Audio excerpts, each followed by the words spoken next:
பாஜகவில் சாதி ரீதியான பாகுபாடுகள் காட்டப்படுவதாகவும் தாழ்த்தப்பட்ட சமூகத்தைச் சேர்ந்தவர்கள் வளரக்கூடாது என சதி செய்யப்படுவதால் அக்கட்சியிலிருந்து விலகுவதாக புதுச்சேரி பாஜக எம்எல்ஏ சாய் சரவணகுமார் தெரிவித்துள்ளார். புதுச்சேரியில் பாஜகவை தனது சொந்த செலவில் வளர்த்ததாகவும் ஆனால் அக்கட்சியில் சாதி ரீதியான பாகுபாடு காட்டப்படுவதாக சாய் சரவணகுமார் எம்எல்ஏ குற்றம் சாட்டியுள்ளார்.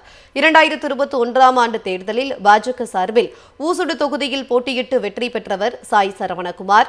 தொடர்ந்து அவர் ஆதிதிராவிடர் நலத்துறை அமைச்சராக பொறுப்பேற்று 4 ஆண்டுகள் பணியாற்றிய பிறகு கட்சியிலிருந்து அவர் நீக்கப்பட்டு அவருக்கு பதிலாக காமராஜ் நகர் தொகுதியில் போட்டியிட்டு வெற்றி பெற்ற ஜான்குமாருக்கு அமைச்சர் பதவி வழங்கப்பட்டது.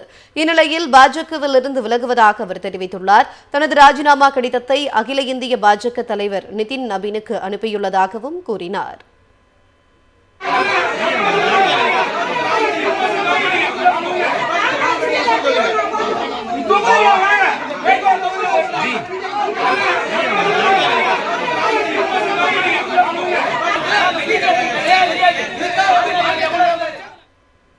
பாஜகவில் சாதி ரீதியான பாகுபாடுகள் காட்டப்படுவதாகவும் தாழ்த்தப்பட்ட சமூகத்தைச் சேர்ந்தவர்கள் வளரக்கூடாது என சதி செய்யப்படுவதால் அக்கட்சியிலிருந்து விலகுவதாக புதுச்சேரி பாஜக எம்எல்ஏ சாய் சரவணகுமார் தெரிவித்துள்ளார்.